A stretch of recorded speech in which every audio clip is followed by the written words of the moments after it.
Bonsoir à toutes et à tous. Je vous souhaite la bienvenue à la Bibliothèque Cusin pour cette série de conférences que nous organisons dans le cadre de la 8e édition du Festival Quartier du Livre, qui a pour thème cette année Voyage, Voyage. Ce soir, j'ai le plaisir d'accueillir M. Enzo Loy, étudiant en philosophie à l'Université de Paris 1 Panthéon-Sorbonne, et qui va nous parler de Husserl et de la phénoménologie comme critique. Après la présentation, nous prévoyons un temps pour les questions et la discussion. Voilà, je vous remercie.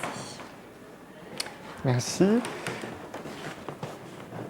Alors, avant de commencer, évidemment, j'ai les remerciements d'usage, mais le fait que tu aies buté sur le mot phénoménologie est exactement le sujet de la conférence. Qu'est-ce que la phénoménologie et comment ce mot très peu prononçable a une diversité d'occurrences et une diversité de compréhension, donc c'est plutôt sain chez les phénoménologues comme chez les philosophes de buter sur le mot phénoménologie. Donc je commence donc par les remerciements. Évidemment, d'abord la bibliothèque qui m'accueille, la directrice qui vient de me présenter, la directrice adjointe, donc Stéphanie Gasneau pour la directrice adjointe Éléonore Imbert qui s'occupe de la partie technique et qui a réalisé l'affiche, avec notamment le très beau tableau de Friedrich, Lucia Hernandez qui s'occupe de la communication dans l'UFR de philo et de l'appui à la recherche, et la librairie Vrin aussi qui nous a affiché en devanture. Évidemment, c'est aussi lié au fait que l'année prochaine, au programme de l'agrégation de philosophie, il y a Husserl. Cette conférence est donc aussi une manière de parler aux futurs agrégatifs et agrégatives, même si ça va être plutôt de la recherche qu'on va faire aujourd'hui, un Husserl assez spécial, vous allez voir. Et je remercie, avant de commencer particulièrement, Michael Provost.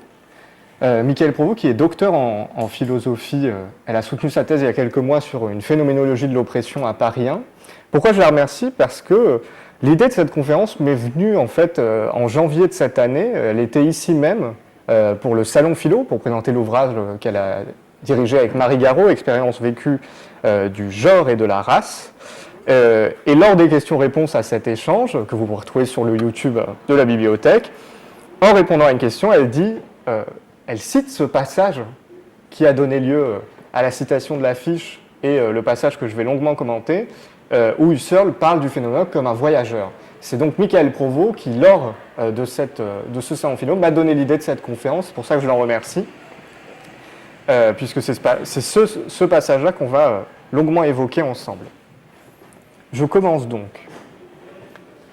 Ce passage des IDN 1, dont est issue la citation que vous trouvez sur l'affiche, n'est pas anodin. Il constitue l'un des textes les plus importants pour comprendre la démarche d'Husserl et comprendre ce qui m'a donné l'idée de faire cette conférence. Penser la phénoménologie comme un voyage a un avantage. Cela permet d'introduire une incertitude, de penser différents chemins. Cela permet surtout de rappeler l'héritage critique de la pensée husserlienne. La phénoménologie naît d'une critique. Elle est issue de cette volonté constante de s'interroger, de questionner notre rapport au monde, aux choses. Être phénoménologue, être un voyageur, c'est avant tout garder à l'esprit que la critique constante, telle que j'essaierai de le faire lors de ma première partie, peut être présente tout au long du chemin que nous faisons en tant que phénoménologue. En pensant la démarche husserlienne comme une critique constante, je sais bien que j'adopte un point de vue particulier, mais je pense que ce que n'a cessé de proposer Husserl, c'est justement un voyage perpétuel au cœur de l'expérience. C'est une critique qui, comme l'horizon, nous le verrons, nous échappe à partir du moment où il est visible. C'est le principe même de l'horizon. Cette critique husserlienne se trouve au cœur même de ces textes. J'emprunte ici différents chemins, principalement celui des IDN 1, publié en 1913, mais aussi celui des Méditations cartésiennes, publié en 1931, ou encore le chemin jamais terminé de la crise des sciences européennes et la phénoménologie transcendantale, publié post-mortem en 1954. Ce sont donc les trois œuvres sur lesquelles je vais me baser pour commenter Husserl. Mais je n'ai pas voulu m'arrêter là. Le jeu de mots du titre l'explicite bien. Je voulais aussi penser le lien qui subsiste entre Husserl et la phénoménologie critique, sur laquelle je reviendrai longuement dans une deuxième partie. La phénoménologie critique, qui est un champ très large et complexe, est liée à des questions politiques. Elle permet d'intégrer des questions de genre, de race, de classe, de sexualité au cœur même du projet phénoménologique. La phénoménologie critique est donc une phénoménologie particulière, mais qui demeure une phénoménologie. Il est évident que les liens qui unissent Husserl et ce champ phénoménologique sont avant tout des liens de distanciation, des liens qui tentent à séparer le projet husserlien et la phénoménologie critique en deux chemins distincts. Mais je veux ici en penser la manière dont ces chemins se croisent, s'entremêlent. La troisième partie de cette conférence est un véritable pari. C'est sans doute la partie qui fera le plus parler ou qui sera la plus audacieuse. J'avoue qu'il constitue pour moi, à titre personnel, une tentative philosophique, c'est une bouée de lancer. Il existe un lien entre la phénoménologie queer de Sarah Ahmed, que je présenterai, et Husserl. Non pas simplement parce que Ahmed, que je présenterai aussi, critique et commente Husserl longuement dans son ouvrage Queer Phénoménologie, qui est paru en 2006 et qui a été heureusement traduit il y a quelques années en France, mais parce qu'Ahmed et Husserl ont selon moi le même projet, le voyage phénoménologique. Créer un lien entre cet ouvrage de 2006 et la pensée de Husserl n'est pas simplement une prise de position visant à revendiquer la phénoménologie critique comme phénoménologie tout court. C'est aussi une manière pour moi de créer des ponts, de rappeler que le voyage que nous entreprenons en tant que phénoménologue est avant tout constitué par les chemins que nous prenons, par la diversité qui s'offre à nous au sein d'une phénoménologie constamment en évolution et ne pouvant jamais être finie, définitive. Je veux, lors de cette conférence et de la discussion que nous aurons après, défendre trois affirmations. Le projet husserlien est une méthode constamment critique, c'est sans doute l'une des moins risquées. La phénoménologie critique est une phénoménologie comme les autres, vous verrez que je ne suis pas seul dans cette prétention-là, et il existe une phénoménologie queer chez Husserl même. C'est sans doute le point le plus discutable. La dernière affirmation est sans doute la plus difficile à défendre. Mais au fond, lorsqu'on entreprend un voyage, nous courons toujours le risque d'être surpris. J'espère donc que durant l'heure qui arrive, vous le serez un minimum. Je commence donc ma première partie que j'ai intitulée Husserl et la méthode critique. J'utilise ici le terme de méthode parce que son sens est riche. Une méthode est communément, je me base ici sur la définition du CNRTL, donc du TLF, Trésor de la langue française, une démarche rationnelle destinée à découvrir et à démontrer la vérité. Une définition assez connue. Ou encore un procédé d'investigation. Chez Descartes plus particulièrement, je reviendrai tout de suite sur Descartes, c'est l'ensemble des principes requis pour bien conduire sa raison et chercher la vérité dans les sciences. La référence à Descartes n'est évidemment pas anodine. Il fait référence dans son discours de la méthode à l'étymologie même du mot qui évoque aussi un chemin. L'étymologie du mot méthode en philosophie veut aussi dire chemin. Et ça a son importance dans la manière dont Descartes traite ce terme. L'influence cartésienne sur Husserl est évidente, on pense aux méditations cartésiennes, qui reprend évidemment les méditations métaphysiques de Descartes. C'est de cette manière que je veux évoquer la méthode critique chez Husserl, d'où le choix de ce terme, comme moyen d'accéder aux choses mêmes, selon l'adage husserlien, mais aussi comme voyage sans fin, comme méthode constante parce que critique. L'argument de cette conférence, c'est donc que la phénoménologie est une démarche critique inépuisable. Peu importe les formes qu'elle prend, la phénoménologie est constamment, dans son essence même, une démarche critique. Alors évidemment, il y a le dire, et puis il faut le démontrer. Je rentre maintenant dans les textes d'Husserl.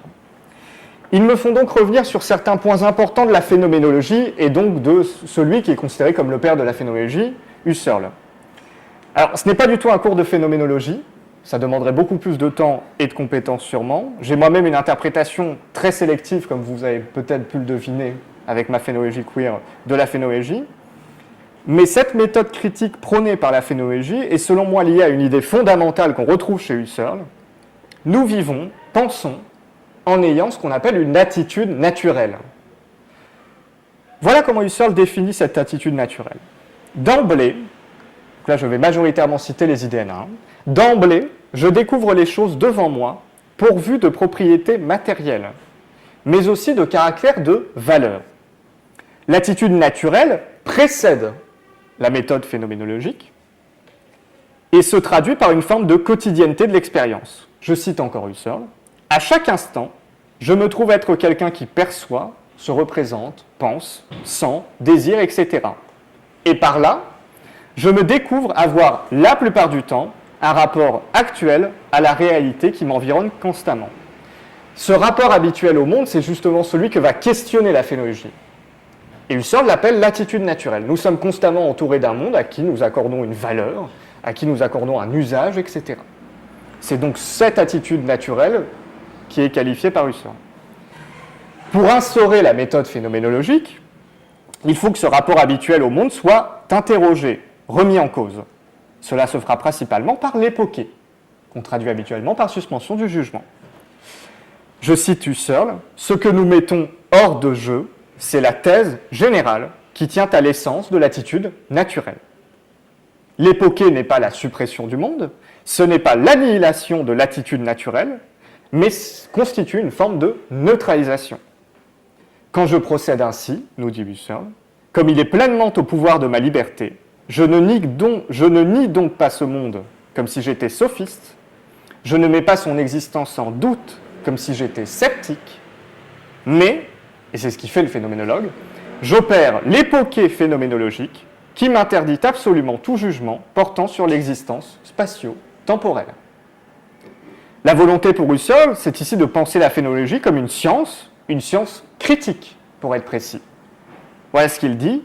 La science dont la fonction spécifique est d'exercer la critique à l'égard de toutes les autres et en même temps d'elle-même, n'est autre que la phénoménologie. C'est l'une des premières définitions qu'on trouve dans les IDN1 de ce qu'est la phénoménologie pour Husserl.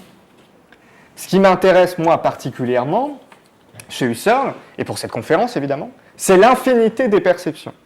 Le changement constant que la perception implique et qui demeure, malgré l'époque. Husserl évoque une série continue de perceptions changeantes. Ce renouvellement constant dans notre rapport au monde, il en parle, je cite Husserl, « une seule et même forme, donnée corporellement comme identique, m'apparaît sans cesse à nouveau d'une autre manière, dans des esquisses de formes toujours autres. » Qu'est-ce que ça veut dire simplement ? Eh bien que, même si vous faites le tour d'une table, vous la voyez dans des perceptions constamment changeantes. C'est la même table, donc la forme, une seule et même forme, mais vous avez des perceptions différentes, des points de vue différents sur la table. C'est une manière de simplifier les choses, mais c'est comme ça qu'on pourrait l'illustrer. Dès lors, on ne peut pas atteindre une perception absolue et définitive. Je cite Husserl, « Aucune manière d'apparaître, puisque la science de l'apparaître, c'est aussi comme ça qu'on pourrait qualifier la phénoménologie, aucune manière d'apparaître ne peut prétendre être tenue pour celle qui donne la chose de façon absolue. La phénoménologie est donc une méthode critique continuelle, basée entre autres sur une expérience infinie. Il n'y a codépendance des deux.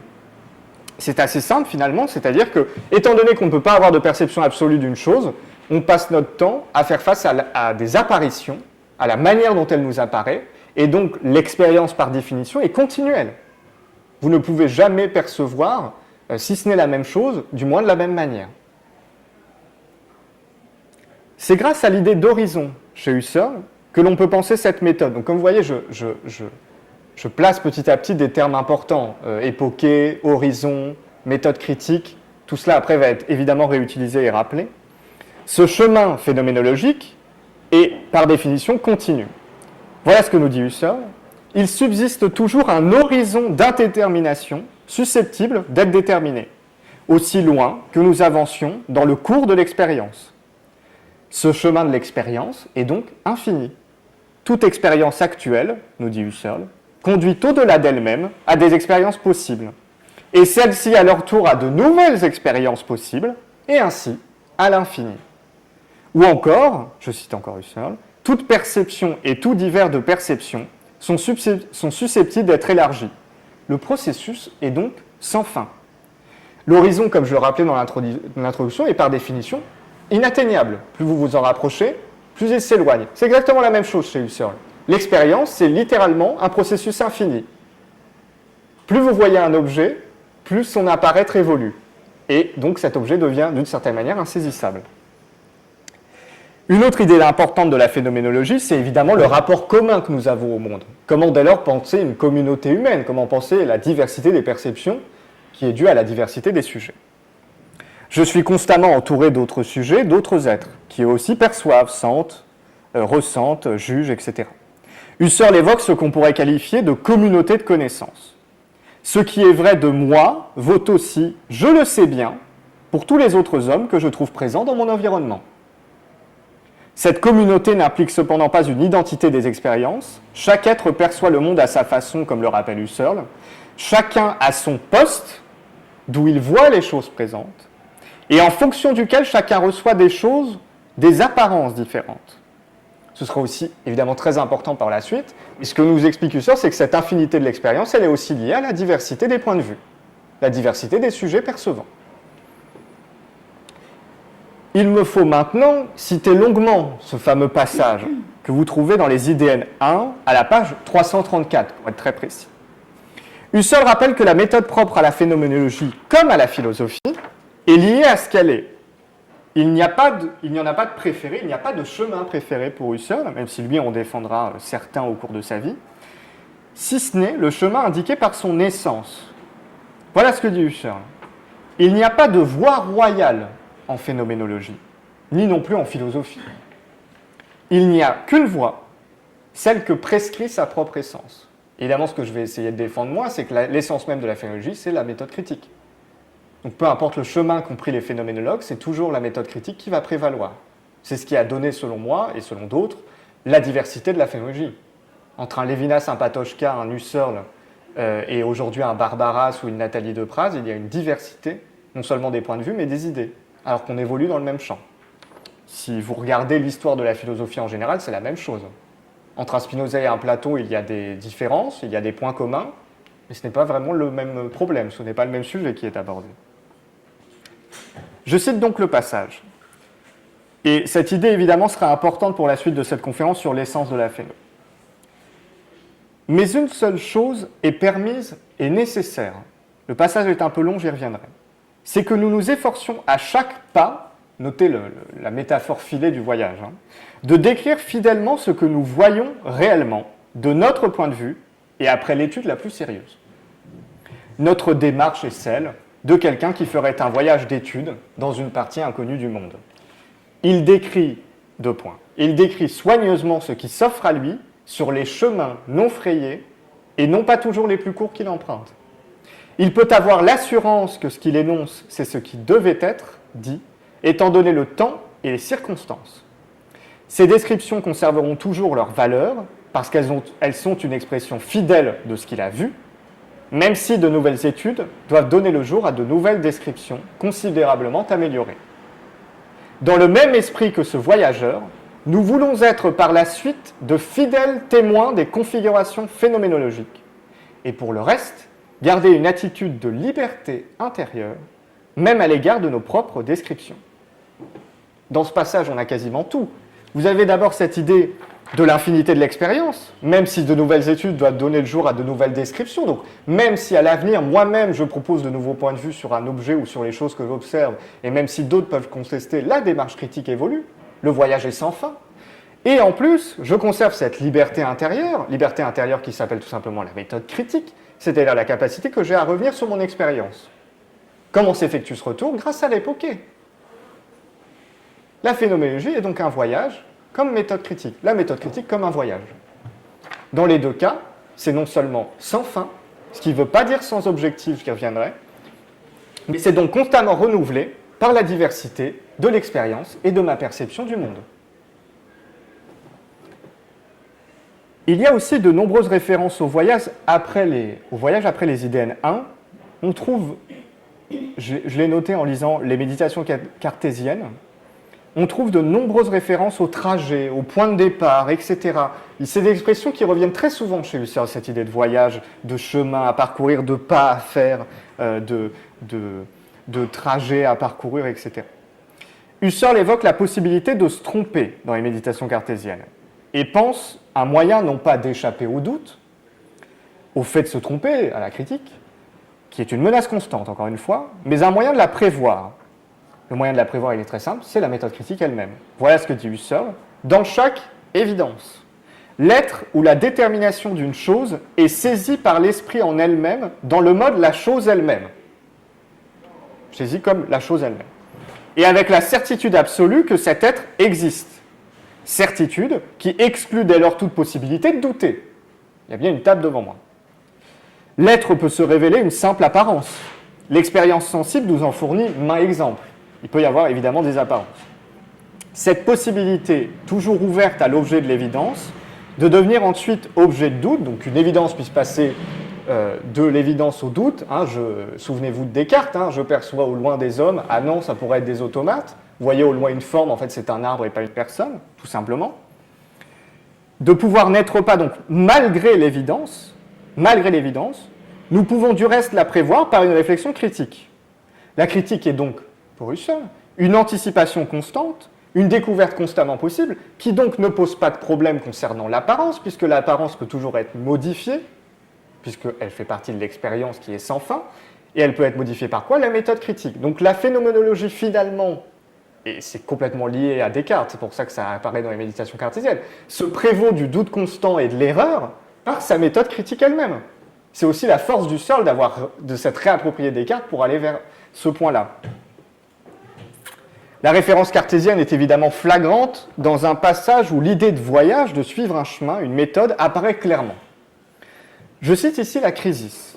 « Je veux essayer de montrer aux autres les chemins que j'ai moi-même suivis et dont j'ai éprouvé pendant plusieurs dizaines d'années qu'on pouvait effectivement les parcourir et que le terrain y était solide. » Husserl dit ça dans la Chrysis, c'est son dernier ouvrage. Il est en train de les rédiger au moment où il décède. Nous partons donc désormais ensemble avec les armes d'un état d'esprit extrêmement sceptique, mais nullement négatif a priori. Vous voyez, toujours cette idée de voyage, on part avec les armes, on part ensemble. Et un peu plus loin, voilà ce qu'il dit. Peu à peu s'annonceront sur ce chemin des possibilités, d'abord peu remarquées, puis de plus en plus fortes, pour une conversion totale du regard et pour le dévoilement de nouvelles dimensions. Ce chemin qui s'ouvre à nous, ces découvertes constantes, c'est littéralement la phénoménologie. Donc des idées N1 à la Chrysis, il y a toujours cette idée de trajet, de chemin, de voyage qui est constante chez Husserl. C'est par ce travail, donc ce cheminement phénoménologique, que l'on parvient à appréhender l'expérience. Je cite encore Husserl, là encore dans la Chrysis, « Le sol de l'expérience, ouvert dans son infinité, se changera soudain en un champ offert au travail méthodique de la philosophie. L'expérience étant infinie, la manière de l'appréhender doit se faire de manière critique. Ce travail implique l'infinité du sol, la continuité du chemin, je cite encore Husserl, la méthode d'accès au champ de travail de cette science d'un genre nouveau, la phénoménologie, s'articule en une pluralité de pas dont chacun possède d'une façon neuve le caractère d'une époquée, c'est-à-dire d'une distance que l'on prend à l'égard des validations naturelles naïves, et en tout cas de celles qui sont déjà en vigueur. L'époquée, dès lors, constitue un moyen critique qui permet un rapport constamment renouvelé au monde, aux choses et aux autres. L'époquée reste une expérience solitaire, propre à chaque sujet. Husserl le rappelle. L'époquée crée une solitude philosophique, nous dit-il, d'un genre unique, qui est l'exigence méthodologique fondamentale pour une philosophie effectivement radicale. Vous avez presque tout dans cette phrase. Mais la méthode critique, le chemin phénoménologique, n'est pas inhabité, n'est pas une route solitaire. C'est la grande partie de la Chrysis vers la fin sur l'altérité et la question de l'altérité, un problème constant chez Husserl. Le phénoménologue n'est pas seul sur ce chemin. Je cite Husserl. Il sait, qui parle du voyageur phénoménologue, comme il faudrait l'appeler maintenant, il sait que lui et ses compagnons sont dans une connexion actuelle, reliés, de telle sorte aux mêmes choses d'expérience, que chacun possède de ces mêmes choses différents aspects, différents côtés, différentes perspectives, différents points de vue, on pourrait dire ici, mais chaque fois, à partir du même système d'ensemble des diversités, dont chacun a conscience pour soi comme des mêmes, dans l'expérience actuelle de la même chose. Toujours en tant qu'horizon d'expérience possible de cette chose. C'est-à-dire quand bien même il y a des diversités d'expériences, il y a un horizon commun qui est la diversité des points de vue face à une expérience infinie. Donc quand bien même nous n'avancions pas sur le même chemin, nous avançons côte à côte et nous avons un horizon commun. D'où cette idée très connue chez Husserl de compagnon d'humanité. Comment penser l'humanité malgré tout? Voilà comment on le fait dans la crise. Cette communauté critique, on pourrait l'appeler ainsi, propre à la phénoménologie, ainsi que cette démarche critique, qui est dans son essence même, est notamment explicitée par ce qu'on appelle justement, plusieurs années après Husserl, la phénoménologie critique.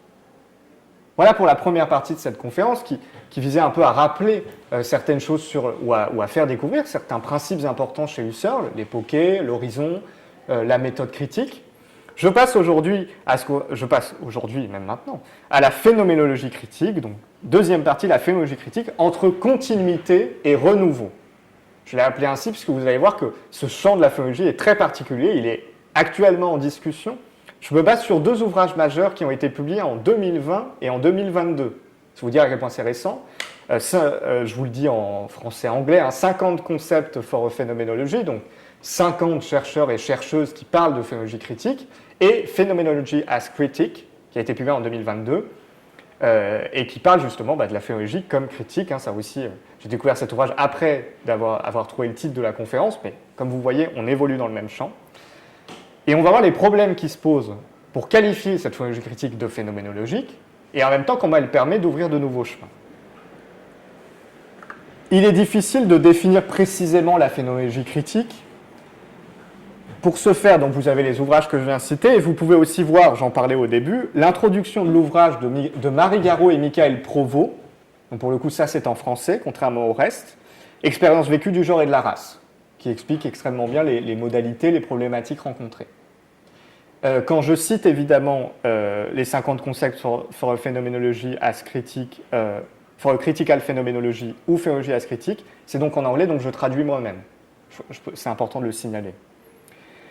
La phénoménologie critique semble à la fois dans la continuité de la démarche critique, comme je l'ai démontré, ou j'ai essayé de le faire, proposée notamment par Husserl, mais permet d'étendre cette démarche à des considérations qui sont absentes chez certains phénoménologues, la question de la classe, de la race, du genre, des questions liées au handicap, etc. Donc des questions évidemment que vous ne trouverez pas chez Husserl, je préfère vous le dire. On pense ici notamment à des figures très importantes, Frantz Fanon, Simone de Beauvoir, mais aussi Merleau-Ponty, qui sont des interlocuteurs et interlocutrices privilégiés de ce champ. On distingue bien souvent, en tout cas dans l'aspect universitaire, la phénoménologie dite classique et celle critique. C'est la distinction autour de laquelle je vais beaucoup tourner et critiquer.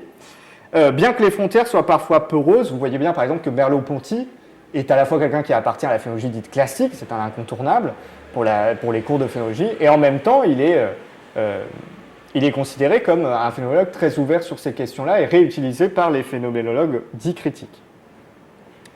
Cette distinction entre phénoclassique et phénocritique, je la mets moi-même en doute, c'est aussi l'objet de cette conférence. Je ne suis évidemment pas le seul, vous allez voir.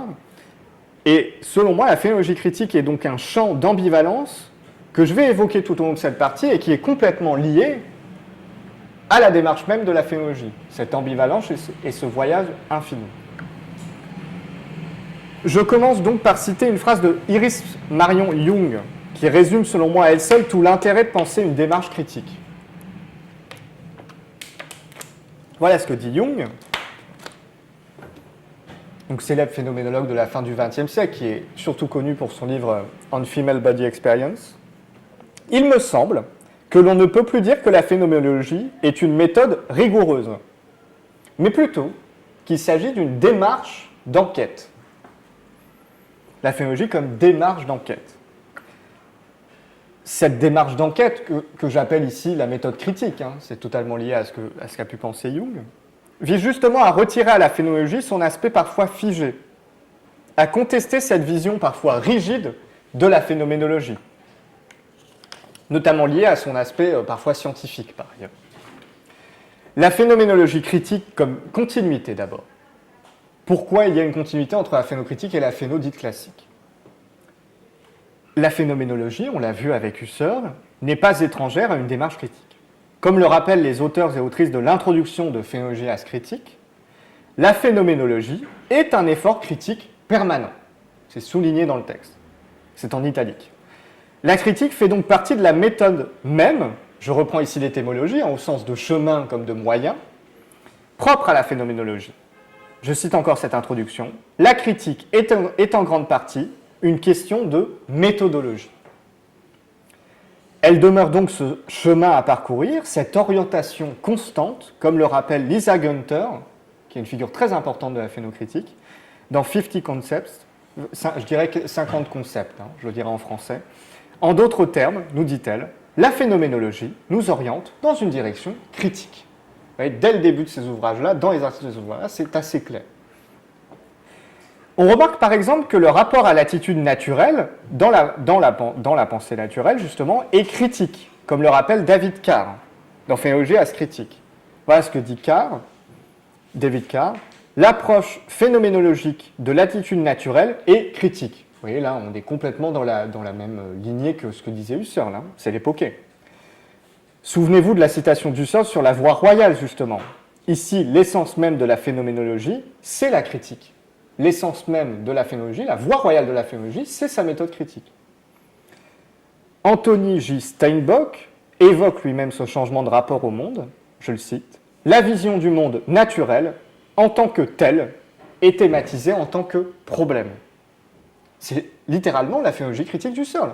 L'attitude naturelle est thématisée non plus comme une attitude naturelle dans laquelle j'évolue sans critique, mais elle devient un problème.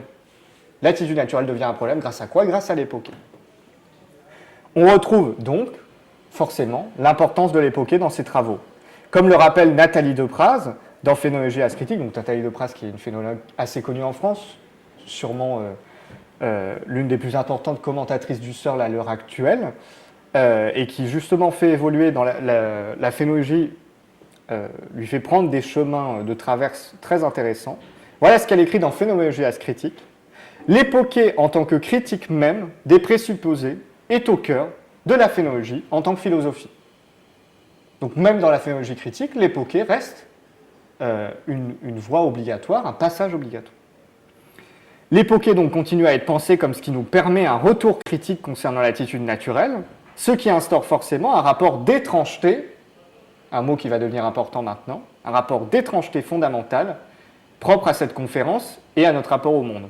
Je cite Steinbock dans Phénoménologias Critique, « L'époqué est une anomalie. » L'époqué est une anomalie. On retrouve cette idée aussi de tâche perpétuelle de la phénoménologie, de chemin infini qui était déjà présenté par Husserl. Je cite donc ici Marie Garot et Michael Provost dans l'introduction de leur ouvrage cité. Il s'agit de montrer, nous disent-elles, que l'expérience est une matière ouverte et incomplète et que les possibilités et résonances qu'elle indique sont multiples. Cette tâche infinie fait de la phénoménologie une démarche proprement philosophique. Je cite Timo Miettinen dans Phénologias Critique. La philosophie indique un horizon ouvert, encore une fois cette idée d'horizon, un horizon ouvert de développement qui ne peut jamais être épuisé par une seule description. C'est une critique de la raison dont le sens véritable se situe dans l'infini. Smaranda le rappelle dans Phénologias Critique. Ainsi, la tâche phénoménologique devient infinie. On revient sur ce que disait Husserl. Le sol de l'expérience étant infini, la tâche qui nous incombe, en tant que voyageur et en tant que phénoménologue, est donc elle aussi infinie. La phénoménologie non seulement permet une critique du rapport au monde, aux autres, aux choses, mais implique aussi, et ce sera important pour penser la phénoménologie critique comme un renouveau, de critiquer la phénoménologie elle-même. C'est sûrement l'un des plus grands apports de la phénocritique, ce retour de la pensée sur elle-même, on le verra. C'est une introspection constante qui nous est proposée et qui est propre à la phénoménologie. Je cite encore l'introduction de Phénoménologias Critique. Ainsi, la tâche de la phénoménologie est, comme nous l'avons déjà souligné, à la fois critique et autocritique. L'idée est donc ici de considérer la phénoménologie non pas comme une méthode figée, finie, mais comme une critique permanente, encore une fois. Je cite Smaranda dans Phénoménologias Critique. La critique radicale est donc ce qui garantit que la phénoménologie ne reste pas une science naïve de l'expérience. c'est-à-dire une science-théorie qui se considère elle-même, ses méthodes, son sujet et ses réalisations comme acquises. Smaranda, dans Phénologias critique, va même jusqu'à parler de niveau métaphénoménologique pour ce retour de la phéno sur elle-même. Voilà ce qu'elle dit. C'est le niveau métaphénoménologique, une véritable critique de la critique qui se concentre sur l'évaluation et la réévaluation des méthodes phénoménologiques et des résultats réalisations eux-mêmes qui sont propres à la phénologie. Voilà, métaphénoménologie. Alors évidemment, quand on lit ça, on se dit, bon, c'est peut-être aller un peu trop loin, métaphénoménologie, critique de la critique. Mais cette idée se retrouve chez un phénologue beaucoup plus connu et beaucoup plus accepté. Elle s'inscrit dans une forme de continuité avec la pensée d'un phénoménologue, comme je vous l'ai dit, connu.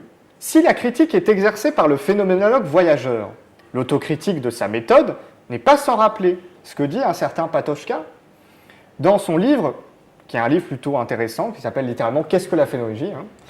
Voilà ce qu'il dit. La phénoménologie est un retour de la pensée sur elle-même. Elle est, plus précisément, une réflexion sur la crise de la pensée. Et qu'est-ce qu'il évoque comme image pour parler de la phénoménologie? C'est les derniers mots de cet ouvrage absolument fascinant de Patočka, que la phénoménologie, c'est la voie d'une quête. La quête de Patočka, le chemin de Husserl, c'est la méthode critique, c'est le voyage perpétuel. Cependant, évidemment, la phénoménologie critique se démarque de la phénoménologie dite classique, non seulement car elle permet une critique de la phénoménologie elle-même, grâce à des auteurs et autrices qui sont peu enseignés dans ce champ d'études. Frantz Fanon et Simone de Beauvoir ne sont pas constamment cités, voire pas du tout, dans des cours d'introduction à la phénoménologie, dans des cours sur la phénoménologie à l'université, mais aussi car la phénocritique permet d'étendre l'horizon de la phénoménologie à des questions nouvelles, questions d'oppression, de race, de genre, ou même des questions trans. La phénoménologie critique introduit donc notamment la notion de pouvoir politique comme influence concernant le vécu phénoménologique. Je cite ici l'introduction dans 50 concepts, une phénoménologie critique qui mobilise la description phénoménologique au service d'une enquête réflexive sur la manière dont les relations de pouvoir structurent l'expérience ainsi que notre capacité à analyser cette expérience.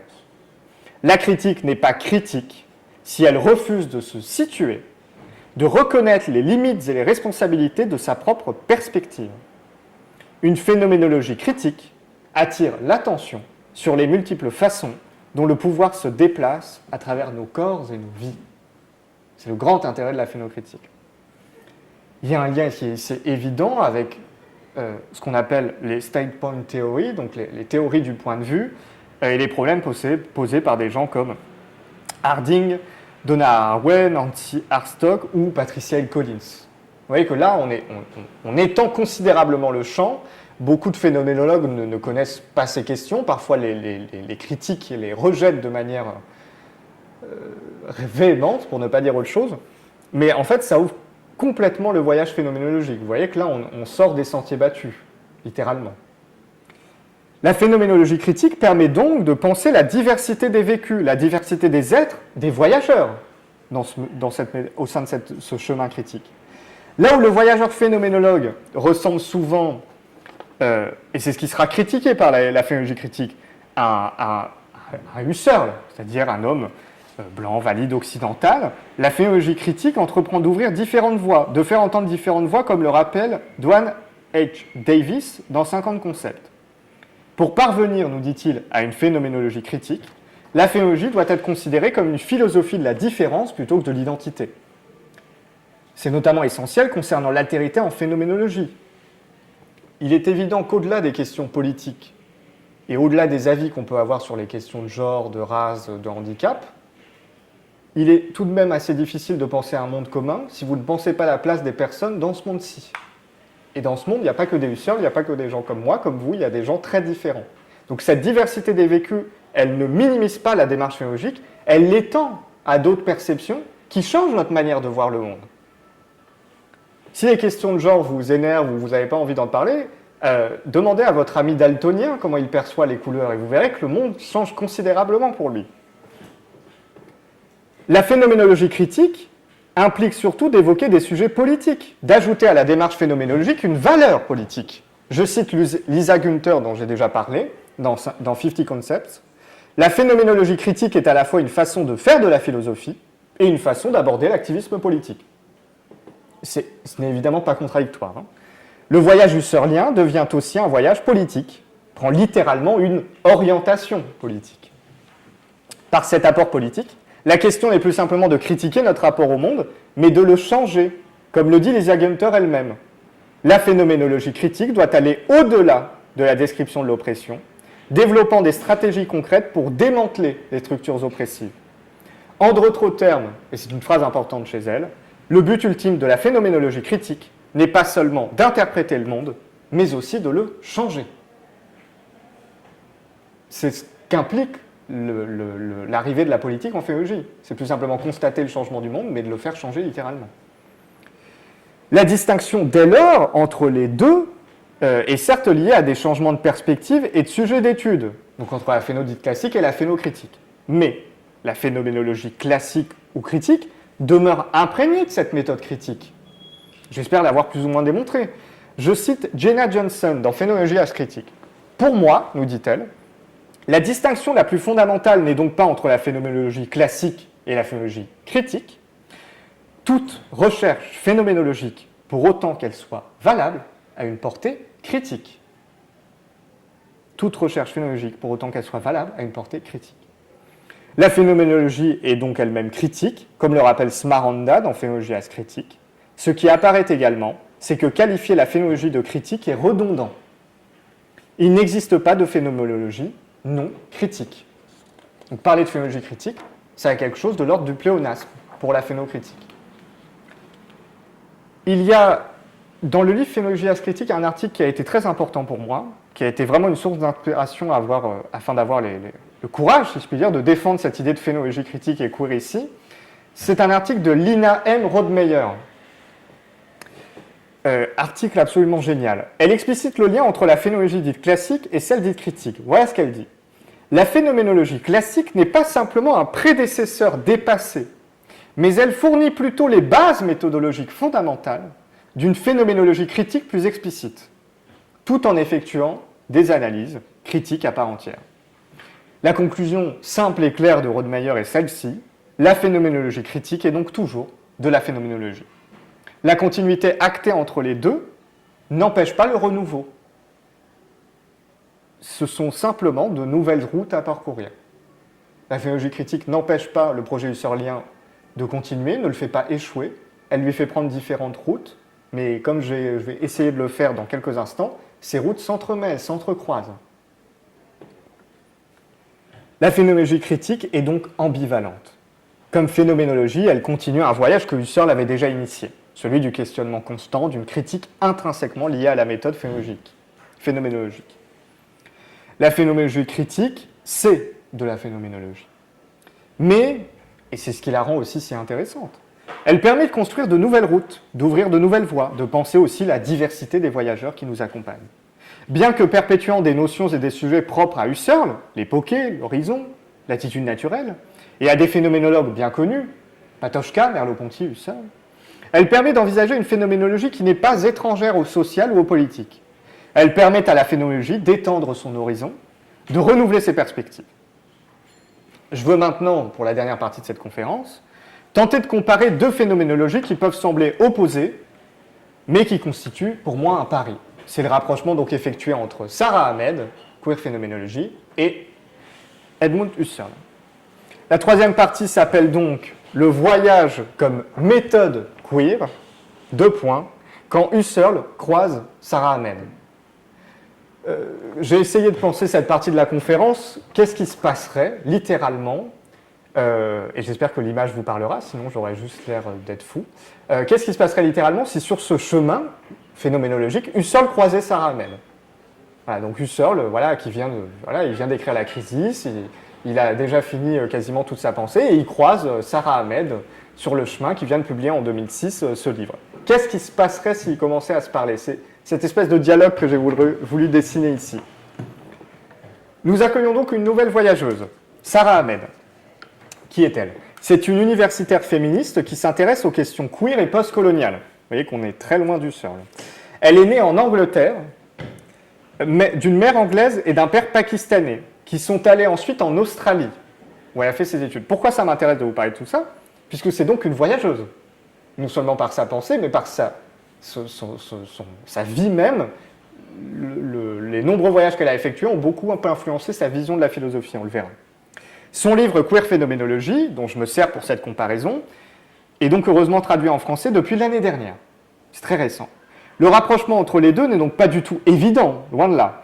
Mais l'idée de méthode qui revient ici, comme chemin ainsi que la notion de voyage phénoménologique, permettent selon moi de créer des ponts entre les deux, de tracer donc de nouveaux chemins.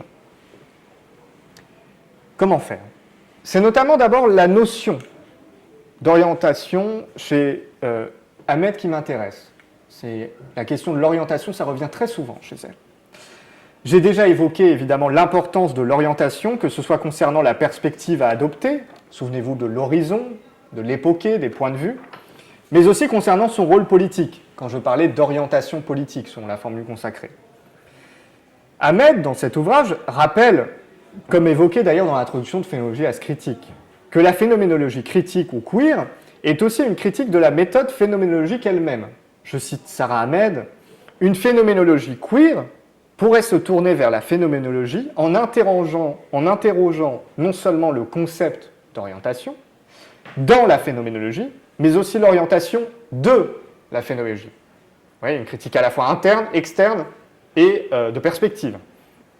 Ahmed donc continue le chemin, la méthode critique avancée par Husserl, mais l'orientation change, ouvrant ainsi de nouvelles voies. Cette orientation est liée à la manière dont nous percevons le monde, le rapport que l'on entretient à lui et ce qui change grâce à l'époque. La méthode phénoménologique est donc toujours située, elle dépend toujours du point de vue du sujet qui pratique l'époque. Je cite Sarah Ahmed, « La perception implique donc l'orientation. Ce qui est perçu dépend de là où nous sommes situés, ce qui nous donne une certaine prise sur les choses. » Chose assez évidente, comme je vous l'ai dit, selon la manière dont vous regardez une table et le point de vue où vous êtes, la perception de la table change. Ahmed évoque d'ailleurs d'elle-même l'idée de chemin en parlant de, je cite, « notre capacité à trouver notre chemin dans un monde qui acquiert de nouvelles formes. » Regardez la similarité, les points de similarité entre ce que dit Husserl et ce que dit Ahmed. Notre capacité à trouver notre chemin dans un monde qui acquiert de nouvelles formes, selon que nous tournons de tel ou tel côté. C'est un changement de perspective et une orientation qui est toujours critique, toujours renouvelée. Comment alors lier Husserl et Ahmed? Comment créer des ponts solides entre les deux? Le voyage, et on pourra en discuter puisque c'est vraiment l'un des enjeux majeurs de cette conférence, le voyage est pour moi intrinsèquement une démarche queer. Qu'est-ce que ça veut dire? Quand on voyage, on découvre des choses. On est par définition, selon l'expression d'Husserl, dans une partie inconnue du monde. Souvenez-vous de l'affiche. Ce qui caractérise notre attitude lors d'un voyage, c'est la découverte, l'étonnement tel qu'il est défini par Sarah Ahmed elle-même. Un tel étonnement, nous dit-elle, à l'égard des objets auxquels nous faisons face, ainsi qu'à l'égard de ceux qui sont derrière nous, n'implique pas la mise entre parenthèses du familier, mais permet au contraire au familier de se remettre à danser de façon vivante. Pourquoi c'est intéressant? Parce qu'elle se réapproprie là, littéralement le concept d'époquée chez Husserl. L'expression mise entre parenthèses est totalement liée à la suspension de jugement propre à l'époquée. Ahmed évoque donc une mise entre parenthèses qui n'est pas ici une négation du monde et des choses, comme Husserl s'en défendait, là l'époquée n'est pas suppression du monde, mais une manière de les reconsidérer. Cela se fait donc par une démarche critique. Et le lien est encore plus évident puisque Ahmed, dans une note concernant ce passage, parle explicitement de l'époque chez Husserl. Il pourrait être possible, donc c'est une note de bas de page de Sarah Ahmed, il pourrait être possible de repenser le concept de mise entre parenthèses de Husserl. Ça tombe bien. Plutôt que de considérer la parenthèse comme un dispositif mettant de côté le familier, nous pourrions décrire la parenthèse comme une forme d'étonnement. C'est-à-dire ressentir de l'étonnement face à ce qui se trouve dans la parenthèse, plutôt que de le mettre de côté. N'est-ce pas là l'idée même de revenir aux choses mêmes, explicité par la démarche queer et phénoménologique. Le retour aux choses mêmes passe par cette démarche critique et par cette réappropriation des choses qui passe par la pratique de l'époque. Car comme le rappelle Sarah Ahmed elle-même, après tout, la phénoménologie est jalonnée de moments queer. Qu'est-ce qu'elle veut dire par là ? Pourquoi ramener ce mot queer et pourquoi c'est aussi déroutant quand on parle du Husserl ? Eh bien, pour comprendre ce que veut dire Ahmed, il faut ici évoquer notamment une note de la traductrice, Laurence Brottier. Le terme queer veut dire étrange. C'est l'une de ses significations. Mais il veut dire aussi, et c'est peut-être la signification qu'on connaît un peu plus maintenant, il évoque des sexualités ou des genres qui ne répondent pas aux normes, que le souligne Ahmed elle-même dans sa conclusion. Donc, le terme queer a en fait une histoire très longue, mais ce terme a justement ce site génial que son sens même est ambivalent. Anciennement, une insulte, c'était un mot en fait pour qualifier les gens bizarres ou les personnes qui étaient LGBT ou homosexuels, ou désignés comme pervers. Donc le terme queer était une insulte utilisée avant. C'est ensuite un terme qui a été réapproprié par les communautés LGBTQI+, et queer, pour justement se réapproprier l'injure et en faire une fierté. Et ça signifie constamment, dans les deux cas, l'idée d'étrangeté, d'être en décalage par rapport aux normes. Il est devenu donc un terme permettant d'évoquer la diversité des vécus et des sexualités, des genres qui sortent de la norme, qui la contestent et suppose constamment une fluidité propre à la démarche critique. Donc l'ambivalence de ce terme, c'est ce qui va me permettre de faire le lien entre Ahmed et Husserl. Donc le terme queer, il faut le voir aussi comme une manière d'être décalé, d'être critique par rapport aux normes, mais il a d'abord une valeur d'étrangeté, que ce soit son sens d'injure ou la réappropriation qui en a été faite. Car comme le dit, vous voyez là qu'on s'éloigne beaucoup de Husserl, comme le dit Butler dans Défaire le genre, en parlant du féminisme, la fluidité du terme n'empêche pas son usage. Husserl lui-même évoque cette étrangeté. Voilà ce que dit Husserl. Ma vie reste expérience du monde, et donc expérience possible et réelle de ce qui nous est étranger. Expérience du monde, expérience réelle de ce qui nous est étranger. Le voyage donc proposé par Husserl est par définition queer, c'est la proposition audacieuse de cette conférence, puisqu'il permet de repenser notre rapport au monde pourtant habituel en l'abordant de manière critique par l'époqué. De la même manière, les études queer questionnent les normes hétérosexuelles ou patriarcales et notre rapport au monde. L'étrangeté inhérente au terme queer est totalement valable chez Husserl, puisque lui-même parle de ce sentiment d'étrangeté. Si on entend le terme queer au sens d'étrangeté, il n'y a pas de problème, selon moi, à penser une phénoménologie queer chez Husserl. Pas de problème, outre le fait qu'on peut trouver ça hors de propos et que, évidemment, Husserl n'en a pas parlé, etc. C'est évidemment un pari, comme je vous l'ai déjà dit. Cela, selon moi, donc, et d'autres, n'est pas en contradiction avec la phénoménologie. Encore moins, évidemment, celle qui est critique. Je cite ici Nathalie Depraz, qui rappelle l'instabilité constante de la phénoménologie dans Phénoménologie as critique. Voilà ce que dit Nathalie Depraz. La phénoménologie créative et constructive se caractérise par le risque, la nouveauté et l'exposition, ainsi que par la vulnérabilité et l'acceptation de résultats provisoires. Cette capacité critique à se renouveler, à se repenser, est le propre de la phénoménologie. La critique est toujours une histoire d'étrangeté, et toujours donc une histoire queer. Je cite ici Maren Werle dans Phénoménologie as critique. La critique est nécessairement une pratique ou une méthode de distanciation. Et là, je traduis distanciation, le terme originel, c'est estrangement, qu'on pourrait traduire en faux ami par sentiment d'étrangeté, et d'aliénation à l'égard de l'expérience quotidienne du monde et de nous-mêmes. Penser la phénoménologie comme un voyage queer permet de penser le voyage husserlien comme infini, tel qu'il avait lui-même envisagé le rapport à l'expérience et à la méthode critique, et de penser la diversité des routes, des chemins, bref, des méthodes, que peuvent prendre les voyageurs et voyageuses phénoménologues. Je cite ici David Morris dans 50 concepts.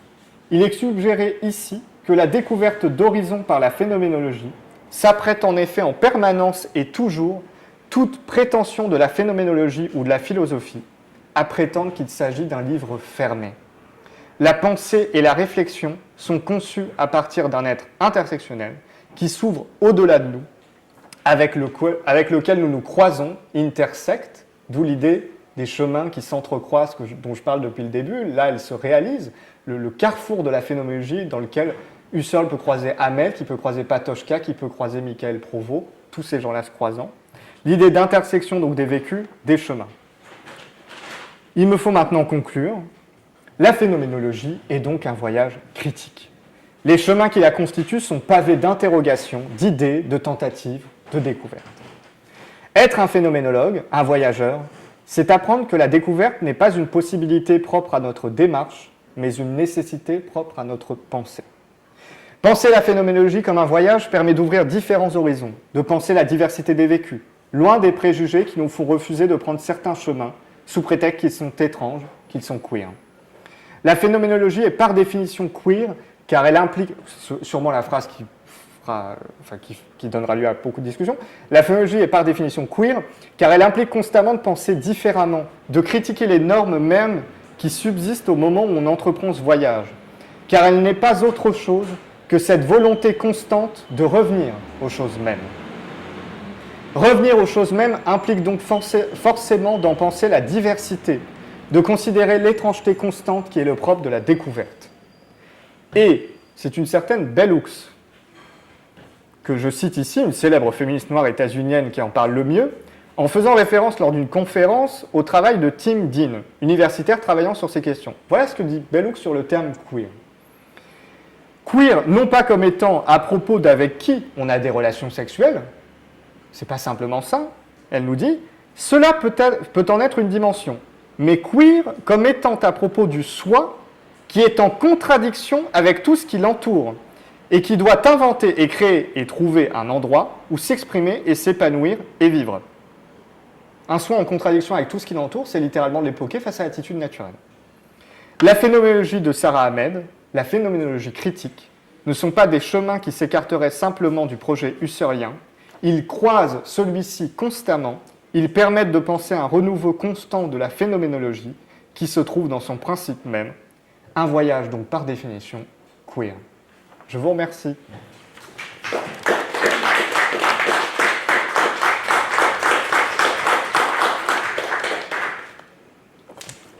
Donc nous avons quelques minutes pour des questions, des remarques. On vous passera un micro pour que vous soyez audibles. N'hésitez pas. Particulièrement s'il y a des gens dans la salle qui ont une formation phénoménologique ou qui ont des remarques à faire. Oui. Je n'ai pas de formation en phénoménologie. Ah. Je me demande juste la troisième partie, donc le fait que vous ouvrez, donc vous dites que la phénoménologie critique peut ouvrir des chemins. Oui. Et je ne vois pas en quoi donc ces nouveaux chemins ouverts peuvent finalement devenir les seuls chemins exclusifs. Vous voyez, vous dites toute phénoménologie est queer, alors qu'en fait, du coup, la phénoménologie queer, on pourrait dire qu'elle n'est qu'un seul chemin. Pourquoi est-ce qu'elle doit prendre toute la phénoménologie? C'est ça que je n'arrive pas à comprendre. Oui, alors ça a été un problème majeur, parce que, évidemment, comme c'est lié à ma recherche, il y a évidemment, moi-même, par définition, j'ai ce que je peux dénoncer parfois, c'est-à-dire un point de vue situé, qui est que, effectivement, mon but est de défendre une phénoménologie queer. Quand je dis la phénoménologie est donc queer, on peut avoir l'impression, évidemment, que je ferme des portes et que, typiquement, des choses comme la cosmologie chez Renaud Barbaras ou la pensée lévinassienne va totalement être fermée pour moi ou inaccessible. Je pense justement qu'en fait, en pensant à la phénoménologie comme queer, ce terme, par définition difficile à définir, permet cette ouverture-là. C'est-à-dire qu'au fond, en pensant à la phénoménologie comme queer, je ne m'interdis pas de penser sur ce chemin-là des choses comme la cosmologie barbarassienne ou une scientificité comme chez Husserl. C'est juste que je pars du principe que toutes ces phénoménologies-là, de Patočka à Lévinas jusqu'à Barbaras, De Praz, Husserl, etc., partent d'un principe constant qui est le rapport d'étrangeté aux choses. Et la remise en cause de ce rapport-là, l'attitude naturelle, par l'époqué. Donc, quand je dis que la phénoménologie est queer, ça peut donner l'impression, effectivement, que ce serait, si votre phénoménologie n'est pas queer, c'est pas de la phénoménologie, mais au contraire, en pensant à la phénoménologie comme queer, on l'ouvre à une perspective d'étrangeté qui, par définition, nous oblige à accepter la diversité des points de vue.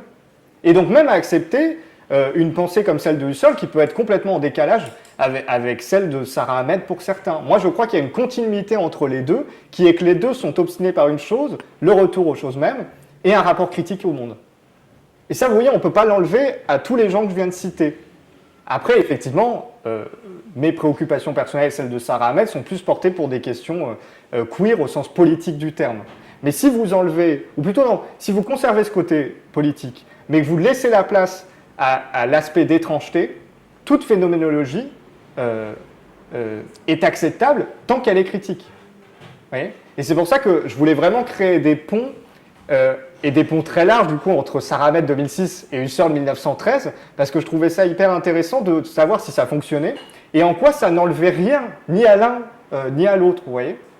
Et ça ne fait pas dire que l'un est plus phénoménologue que l'autre. C'était aussi le propos que je voulais porter, c'est qu'entre Sarah Ahmed et Husserl, même si sur le papier on va plus, évidemment vous enseigner Husserl que Sarah Ahmed, parce que Husserl est un peu le père de la phéno, il y a des différences, mais pour moi, il y a des différences entre Sarah Ahmed et Husserl comme il y en a entre Patočka et Husserl en fait.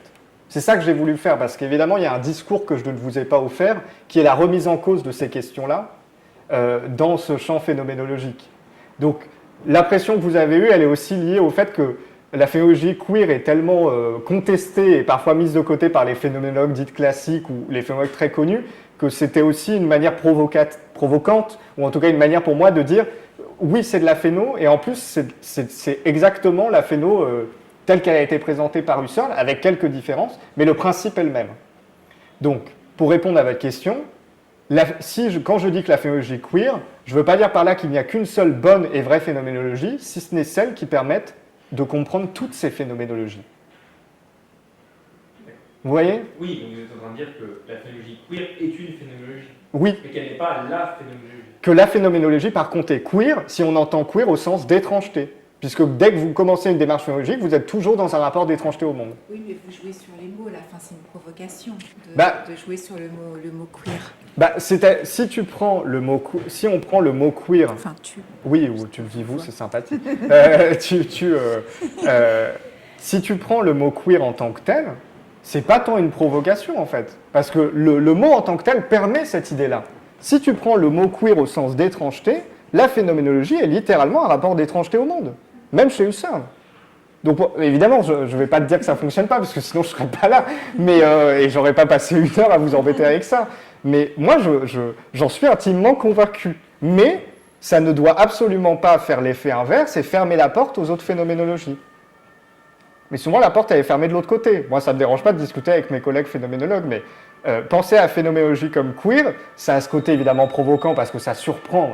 Penser une phéno queer chez Husserl, ça n'a aucun sens pour beaucoup de gens, mais ça m'amuse de voir à quel point ça peut fonctionner si on se met d'accord sur l'utilisation des termes.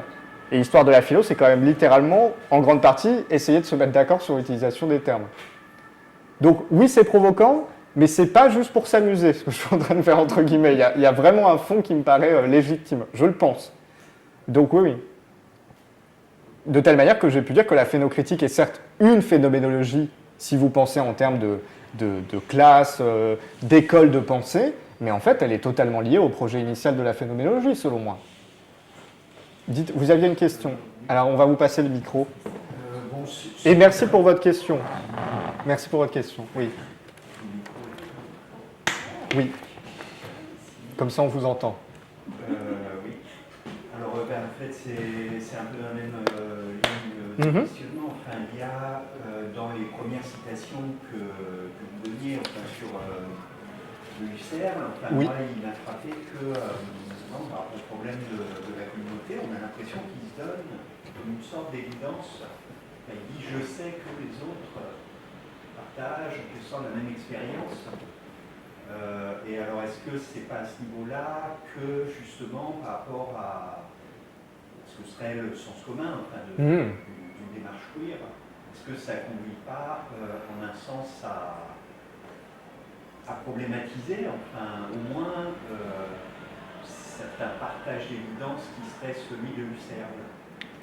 C'est à ce niveau-là, alors à mon avis, de fait, moi je suis assez convaincu, enfin, par l'ensemble, c'est-à-dire que qu'il y aurait une démarche, effectivement, qui pourrait s'appliquer à partir de Husserl, à s'élargir, justement, ou se préciser, juste dire certaines différences que lui n'avait pas pris en compte. Mais c'est à ce niveau-là que ça pose question, parce que voilà. Et du coup, quel est au niveau justement, de la démarche, l'évoquer à ce niveau-là, Oui. remet en question, on va dire, une attitude générale, pour Husserl, qui serait celle d'un rapport justement. Alors c'est ça qui est un peu paradoxal, c'est qu'on a l'impression qu'il cherche à remettre en question justement des évidences communes, et en même temps sur la question du commun, j'ai l'impression qu'il retrouve un peu ces évidences qui seraient contradictoires. C'est là où je me demandais quel est le statut à ce niveau-là de ce qu'il appelle évoquer, est-ce que c'est nécessaire, et est-ce qu'il y a différents registres d'évidence, ou est-ce que c'est une démarche générale qui laisse cette espèce de remise en question critique ou critique de la critique. Je ne sais pas si ma question est... Votre question, elle est d'autant plus claire que en fait, je suis content que vous me posiez la question parce que j'ai travaillé sur cette question. Donc, merci de poser des questions auxquelles je peux répondre. C'est assez rare en phénoménologie, donc merci.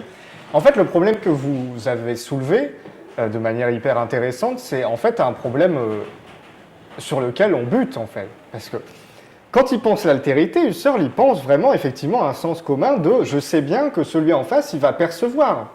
C'est-à-dire qu'on part du principe que quand vous entrez dans la pièce, vous voyez qu'il y a des chaises qui sont disposées là, je sais que vous allez vous asseoir dessus. Je sais que vous connaissez la valeur de la chaise, que vous la percevez comme moi. Parce que je me dis, il perçoit comme moi. Le problème, c'est qu'effectivement, quand vous pensez la diversité des vécus, eh ben, vous avez un petit problème. Et ça, c'est quelque chose... Alors, vous n'allez pas jusque-là, mais moi, j'y vais. C'est-à-dire que pour moi, c'est un énorme problème chez Husserl. Cette idée qu'on puisse pratiquer l'époqué contre l'attitude naturelle, et que juste après, il nous explique « mais je sais bien que tout le monde a une conscience et qu'on pense comme moi, et qu'il y a une communauté humaine », ça pose un énorme problème. Ça pose un énorme problème, c'est pour ça que certaines personnes parlent de phénoménologie comme altérité, différence, plutôt que comme identité. Alors Husserl va beaucoup travailler sur cette question. En fait, c'est une question extrêmement complexe qui est notamment représentée par deux gros tomes qui s'appellent « Sur l'intersubjectivité » qui ont été édités par De Praz, qui sont très complexes. Mais la manière dont moi je l'ai reçu, c'est effectivement une vision extrêmement limitée. Et l'époqué, en fait, ça pose un énorme problème. Parce que à partir du moment où vous avez l'idée que tout le monde va avoir conscience du monde ou va percevoir le monde, ça pose déjà une idée de la perception du monde qui est déjà presque acquise, qui doit être personnellement questionnée par l'époqué, mais qui va être acquise comme un intérêt commun. Et finalement, les compagnons d'humanité chez Husserl, eh ben, je trouve qu'à un moment de sa pensée, on les compte un peu sur les doigts de la main. Et que ça ne permet absolument pas l'ouverture que moi j'essaye de défendre avec d'autres, avec les phénoménologues critiques, queer, etc., qui est que la diversité des vécus, elle est aussi impliquée par la diversité, littéralement, de la manière dont on vit. Et que c'est pas vrai qu'on perçoit le monde et les choses, les événements et la manière de sentir les choses comme si c'était une évidence. Même le fait de le percevoir n'est pas du tout une évidence. Vous voyez et c'est pas juste des anomalies. Vous voyez, c'est pas juste... parce que lui, évidemment, il part d'un principe de base qui est, il se prend souvent comme exemple, et Husserl, il a une condition particulière qui fait que il peut voir, il peut entendre, il a une manière de percevoir le monde qui est celle d'un Allemand de la fin 19e, début 20e, mais ça pose d'autres questions par rapport à quelqu'un typiquement comme Sarah Ahmed. Vous voyez, le monde de Sarah Ahmed, du coup, c'est quoi ? Si elle fait ses études en Australie, si elle est en Angleterre, si elle-même, comme elle l'explique, à l'aéroport, elle se fait contrôler à la douane, etc. Vous voyez, ça change notre rapport au monde. Il y a un moment assez incroyable qui répond à votre question sur la communauté où elle est à la douane américaine et le policier regarde son passeport et lui dit « Vous venez d'où ?» Elle dit je viens d'Australie et je suis né en Angleterre. Et le mec la regarde et lui dit non, mais vous venez d'où ? Parce qu'effectivement, Sarah Ahmed a des traits liés à son père pakistanais. Mais vous voyez, la réitération de la question « vous venez d'où ?» elle pose un énorme problème, typiquement dans l'idée de Merleau-Pontienne de la chair du monde. Faire commun avec la chair du monde, c'est très sympa, mais si le monde n'est pas commun en tant que tel, si le monde est départagé justement par des questions telles que ces questions-là, telles que les frontières, ça pose un énorme problème. Et donc, ce qu'il n'y a pas chez Husserl finalement, c'est mais il la dessine quand même. Je ne veux pas non plus être trop méchant avec Husserl, parce que c'est quand même quelqu'un qui a une influence majeure, et même s'il avait des points aveugles, je pense que justement, comme j'ai essayé de le démontrer, j'espère, il a posé il a lancé des bouées vous voyez, des bouées de lancer. Je pense qu'il a planté des graines qui n'ont pas pu pousser grâce à lui, mais qui poussent grâce à d'autres. Le but dans les années qui viennent, c'est possiblement d'arroser un peu la terre fertile du sol husserlien. Sarah Ahmed a un peu arrosé, Nathalie Depraz aussi, Michael Provost l'a fait. Moi, je commence à fabriquer l'arrosoir, mais vous voyez, c'est un peu l'idée. Mais je crois que vous avez totalement raison en disant que là, on a un problème chez Husserl. C'est de sens commun, et en même temps, du coup, l'époquer, comment ça fonctionne. Donc la réponse à votre question, elle est, c'est un problème.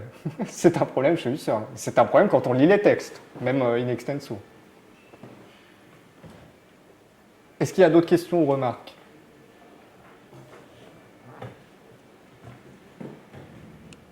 Non? Très bien. Eh bien, je vous remercie d'être venu et de m'avoir écouté. Merci à vous.